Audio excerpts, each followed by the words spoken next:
Dating ng dagdag puwersa ng Armed Forces of the Philippines sa Butig, Lanao del Sur. Sakay ng military trucks, bumaba ang mga sundalo bit-bit ang matataas na kalibre ng baril at rocket launcher. Agad silang naglakad papunta sa kabundukan ng Butig. Target nila ang napabalitang sugatang leader ng Abu Sayyaf na si Isnilon Hapilon at mga tauhan nito kabilang ang Maute Group.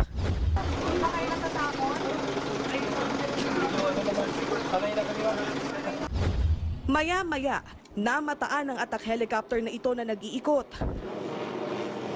Ilang oras ang lumipas, umalingaw-ngaw na ang nakabibinging ingay ng mga putok ng 105 howitzer. Ayon sa military source ng News 5, nasa loob pa rin ang Butig si Hapilon na agaw buhay daw ngayon matapos tamaan sa kanang braso ng mga shrapnel mula sa airstrike na ginawa ng tropa maghahating gabi noong Enero 25. 3 dextrose na raw ang naubos ni Hapilon na nangangailangan ngayon na salina ng dugo. Sakay raw ng improvised stretcher si Hapilon tuwing itatakas ng 4 niyang tauhan. Ang medical student na kapatid ng Maute brothers sa si Hafida Romato Maute ang napabalitang nag-aalaga sa kanya. Isa si Maute sa mga nakatakas sa Lanao del Sur jailbreak noong Setyembre 2016. Paniwala ni AFP Chief of Staff General Eduardo Año, hindi malabong masawi si Hapilon sakaling hindi ito mabigyan ng maayos na medical treatment. Halos 2 linggo na ang nakakalipas nang mapabalitang dumating dito sa probinsya ang grupo ni Hapilon para makipag-alyansa sa Maute Group, alinsunod sa utos ng International Terrorist Group na ISIS. Pero agad itong natunugan ng mga otoridad. Sa tala ng AFP, 15 na ang patay sa hanay ng mga kalaban habang 7 ang sugatan. Lokal ng Butig ang pamilya ni Arab Manolong, kaya naman kilala raw niya ang angka ng Maute Group. Nag-Allahu Akbar sila, tapos may umiiyak daw sa kanila. Oh, bakit? Yun lang po ang narinig naming balita. Bakit daw? Siguro may natamaan sa kanila na mataas na leader, pero hindi natin ma-point kung sino sa kanila. Pero may nagbulong-bulungan na si Hapilon yun. Sa kabila naman ng patuloy na operasyon ng militar, bumalik na sa kanilang mga tahanan ng ilang residente. Mananatili kami dito kasi dito kami pinanganak at dito ang mga namin, mga lupa namin. Hindi na kaming dapat umalis dito. And correction. Ang gusto nga nila yung federal type. Kaya nung election, yun yung centerpiece ko. And I have committed to the Moro people that it will come to pass. Because if we do not give it to them or convert Mindanao into a federal system or for the entire country for that matter, talagang walang katapusan to.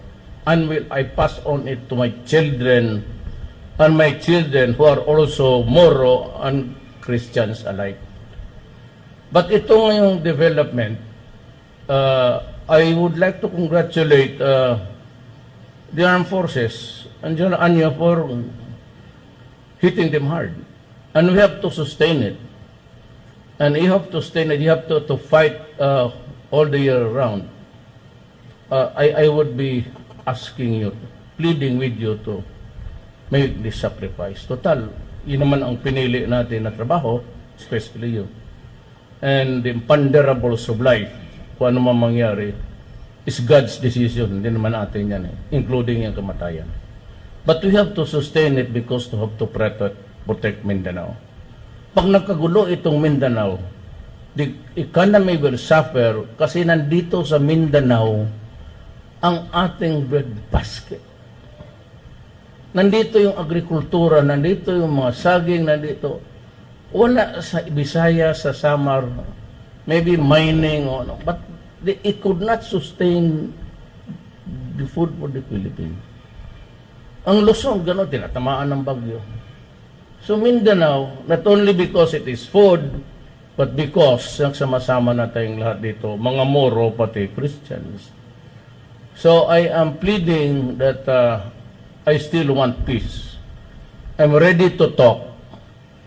Pati yung mga extremist, kung ano ang koreksyon na gusto ninyo.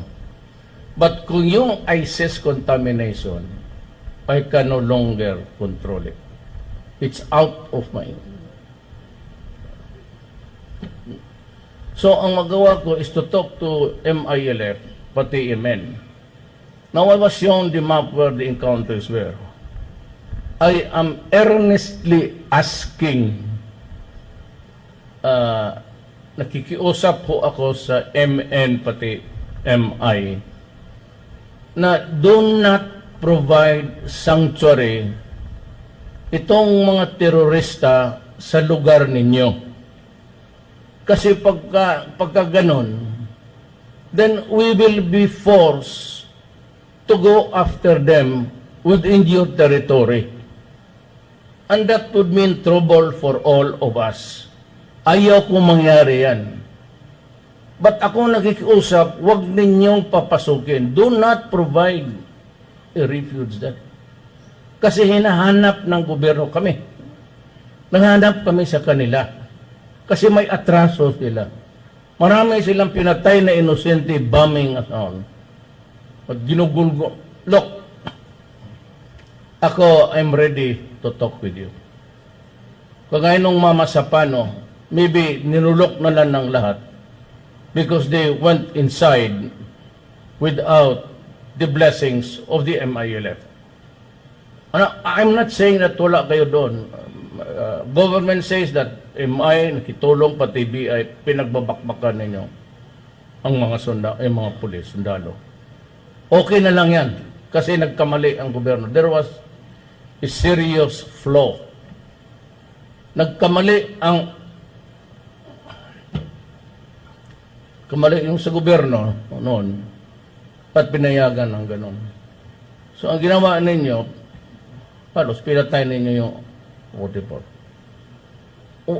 We never said anything about you. Na hindi kayo sinisi namin. Kasi there was disagreement na hindi tayo pwedeng pumasok except really to catch a criminal. But, that's a gray area. So, parang we swallowed it. Pati ako, wala kayong narinig. But, this time, I am pleading, do not allow the Maote and the other terrorist groups to enter and seek refuge in your camps. Otherwise, mapipilitan akong sabihin sa armed forces pati police, pasukin ninyo. Then it would result in a, magkalabuan tayo dito. I hate war. Matanda na ako, mga anak ko, children ko, halo nga eh. Pero pagka magbigay kayo ng teritoryo ninyo, hindi mo kami papasukin, tapos protektahan ninyo, ibang istorya yan. Then you might forget about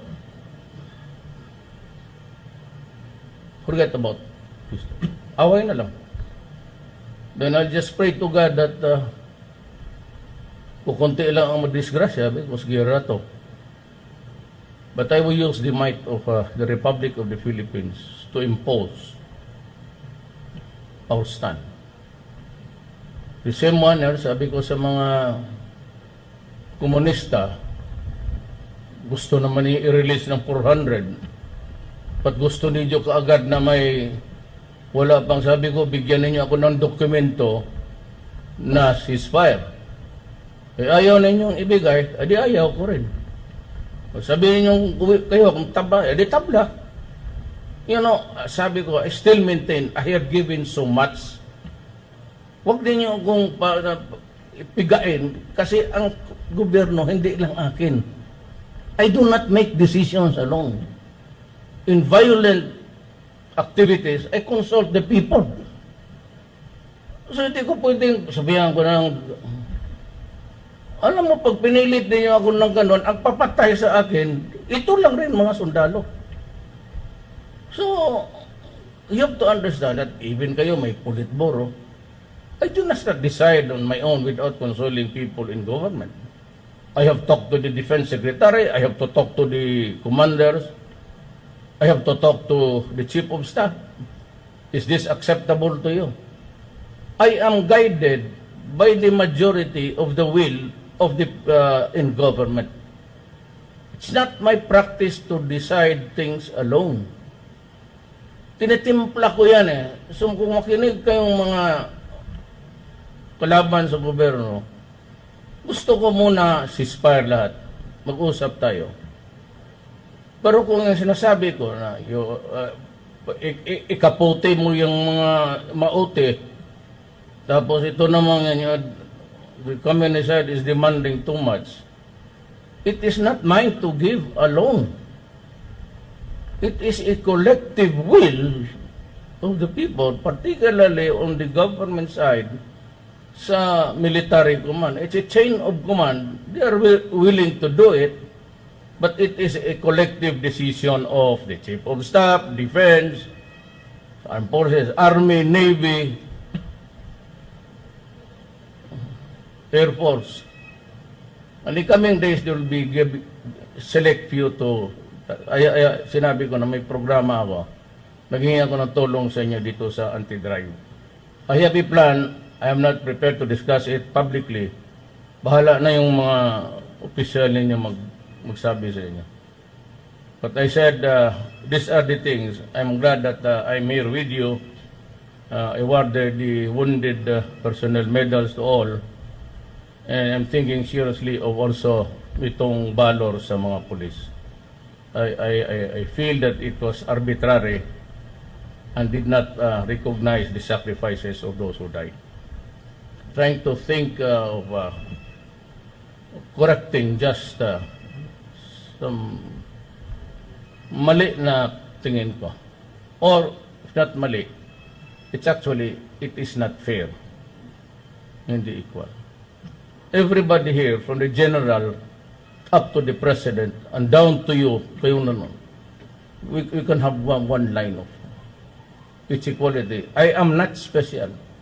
Kasi sinabi ko, pagka gamitin ninyo yung aeroplano, yung presidential plane, dahil ako kailangan na i-transport ka agad sa I have bought you the complete machines, Barrett, lahat na. Barrett is to prevent amputations kung gangrene. Basta mailipad lang kaagad kayo doon, malibre baski kamay. So do not worry about me. I can take care of myself. I take the commercial airlines. You can have the resources of government to make yourself comfortable. And in the years to come, makukuha ninyo lahat yung kailangan ninyo. And I will see to it that you are a soldier of this republic, comfortable with your vocation. Maraming salamat po.